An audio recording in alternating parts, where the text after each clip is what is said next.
Further public testimony? Yes. I've got 3 slides here. Could somebody put those on the projector of Picabu Street? Eric. Michael. Thank you. My name is Harry Jackman. I live at 1228 Ponderosa Drive. And I support this idea that's been brought forward with the cul-de-sacs. And I just wanted to show you where they're proposing the road to go through. I believe it is actually a wetland right now. The vegetation is different. I took these 2 days ago. This is the home to geese. Here's some ducks using the same little spot. This is where Picabu Street would go through, right here. I got to. And then this is just an overview, and you could see Picabu Street would come right down through here, and would be this would be tiled all the way. The parkland would be right in here, and Picabu Street would go straight down the lowest point on the property.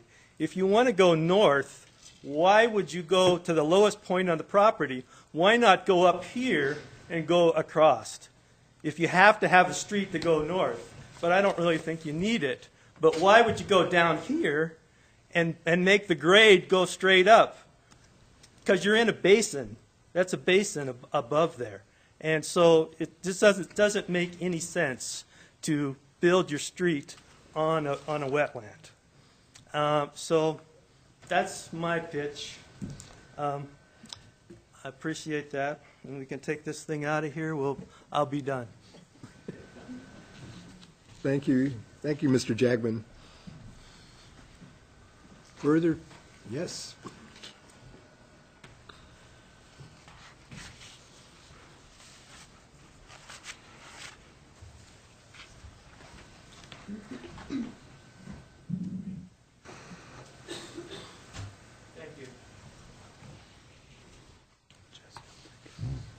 Steinhoff, 1218 Kirk Drive. I have a part of an email that Debbie Kadlick, who lives on Sloniker, sent to me, that she very much likes Bill Voxman's solution. And the idea is that keeping with the neighborhood development, it mimics the nature of our environment while providing safe, comfortable neighborhoods for new residents and old. And she would like to see footpaths or walking paths. And I had said that this walking path would be a very good one, particularly the location of the middle school, and they could walk through in the development, get over to Ponderosa, and walk safely to the middle school, because right now Mountain View is not a safe walking area we're looking at what, grade 6th, 7th, and 8th, particularly in the morning when it's school time. So that's one. The other question that we want time to consider some more things, and I think particularly those of us who use Orchard would very much like to have some time to look at what might be happening. Because when I came to these meetings, P&Z is the first time that I heard that Orchard was to be a collector street. And I personally think that the intersection of Lanny Lane and Orchard is a disaster waiting to happen. On each side of that proposed intersection, the road is high and it comes down fairly quick. And you don't see it. You cannot see that intersection if you're going north on Orchard, starting at least at Ponderosa, which is what, probably about 2 blocks away from it. You cannot see that intersection. And those of us who drive it using both legs of Highland know that there's a problem there. Many of us have had narrow escapes because Orchard may be posted at 25 as it comes in there, but it doesn't go at 25, it goes faster. And here again, you've got children walking to catch the school bus. There's a number of considerations that I think need to be addressed because they do affect the area. And we've had a home off of for 45 years, and the traffic keeps increasing. But we need to see a plan of what is going to happen to Orchard and where boundaries are, how far the easements may go. It's a matter of safety for all of us. Thank you. Welcome, Mrs. Steinhoff. Thank you.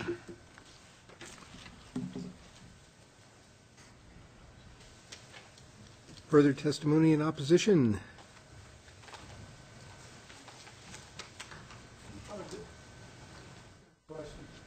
Yeah. But need to you come have to to the do it at the podium. microphone, otherwise we can't get you. I just asked Mike, the city engineer, if he could bring the drawing back up that shows the proposed extension for landing lane to the east, and that in relation to the Prowse property.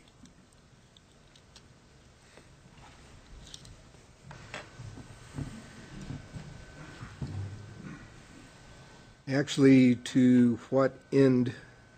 Just to get an overview of the topography, terrain, and proposed street grid? Relative to the testimony of Mr. You need to approach the microphone. Yes, sir, I will. Thank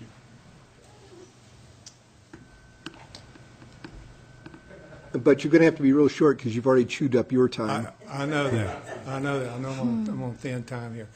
But the Prowse property is in here. So you just heard the testimony from Mr. Prowl. He has no intention of permitting this thoroughfare coming through here through the east. So there's a road up here, trail, that is open right now that can be improved. It's dirt, and that to me is a better long-term solution. So I just wanted the tract of land that Mr. Prowl owns is in here. Yep. Thank you.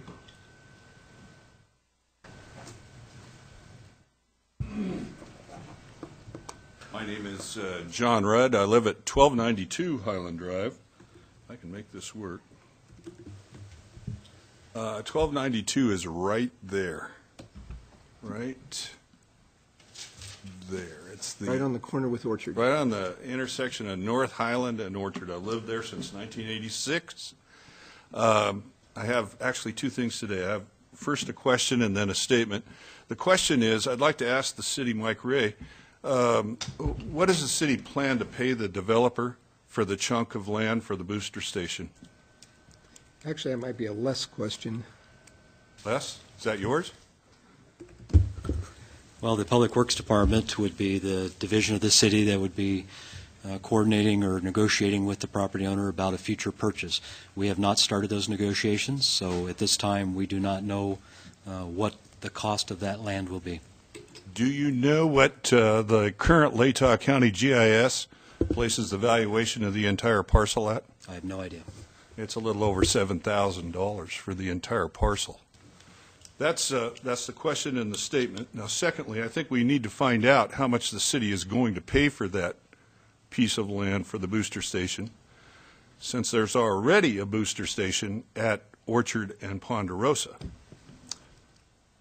My second statement is this. Having lived at North Highland Drive and Orchard since 1986, the issue is not about the development. Development's going to happen. It needs to be done right. The problem is with, from where I see it, and I've lived there for a long time, is with Orchard. Orchard is not able to handle the traffic that's going on there now. The issue with Orchard is, if you're familiar with it, it has a connector from Trail, and then there are no more connectors until you get to Public, which goes west, until it dead ends at F Street, right? Polk Street. It dead ends at Polk. No, Orchard dead ends at F Street. Yeah, it does, yeah, sorry. Yeah.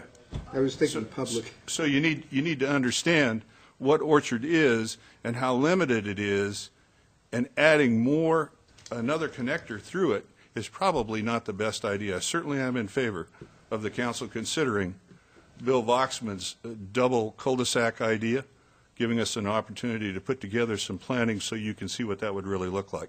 Thank you. Thank you, Mr. Rudd. Question- Oh, Walter. No, question, Mr. Rudd. a question for Les, based upon something Mr. Rudd said. Can you speak to the reason for the proposed new booster station when you've already got one down at Ponderosa? Yes, the booster station project is one of 6 stations that we're addressing throughout the city. The booster stations are designed to provide both domestic and fire flows to those higher elevation portions of the city. In the case of the Ponderosa booster station, it is undersized with respect to fire flow, so there's not adequate fire flow capacity to serve certain segments of that high pressure zone today. So that booster station project will replace and enlarge the old station such that it will have sufficient fire flow capacity to meet the standards and provide adequate protection for that neighborhood and all of the neighborhoods in that area. If I may. So you, in the booster station improvement projects that you're doing around town, Yes. the one at Ponderosa will be improved, and you need a second one up on the property under discussion? The site that's being discussed as, or pointed out here as a potential site for the new station is where the new replacement station would go. The existing station is under the sidewalk on the north side of Ponderosa Street, Ponderosa Drive.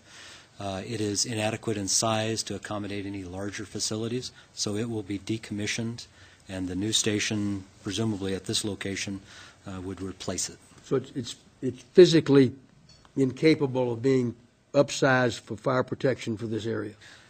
In terms of, yes, the state requirements for the amount of pumps that we have to have, the size of the facilities, the fact that they need to be above ground today under the new standards, it is not possible to upgrade that station to meet the requirements. Thank you. I guess, let me say, can I mention one thing before you go? I'm a little confused. I thought earlier in this discussion, Mr. Ray said that utilities, both water and sewer, were adequate for this development. Now you're saying they're not. Excuse me. Go ahead. Les? There is an adequate water system to provide domestic flow to the area, and with the plans to upgrade the booster station, which is happening regardless of this development, then yes, there's adequate supply to provide water into this particular subdivision. So it's your plan to continue with this booster station whether the development changes, stays, or continues? Absolutely. Yes, that project was underway before we became aware of this subdivision And you proposal. have no idea how much you're willing to pay for the property that you want to put this booster station on? I'm not going to be able to discuss negotiations on pricing of land in this venue, I see. and we've not started those negotiations at this point. Very good. John, you said earlier, you mentioned 7,000 total cost. That's 7,000 total cost for the 8,000 square feet of property for the booster station. No, that's the entire piece of parcel. If you go on to the Latah County GIS, the current GIS, Thoroughly confused. It's the appraised value of the acreage. the appraised value of the entire development, Is $7,000? yeah, it's like $7,200. That's the Well, entire I'm- appraised value, or the entire assessed value. That's what they pay taxes on. Gentlemen, no, sir, no. Does that clear it up, John? Yeah? Okay. Anything else? I don't know what that has to do with anything, but. Not from here, but thank you, Mr. Rudd. You bet.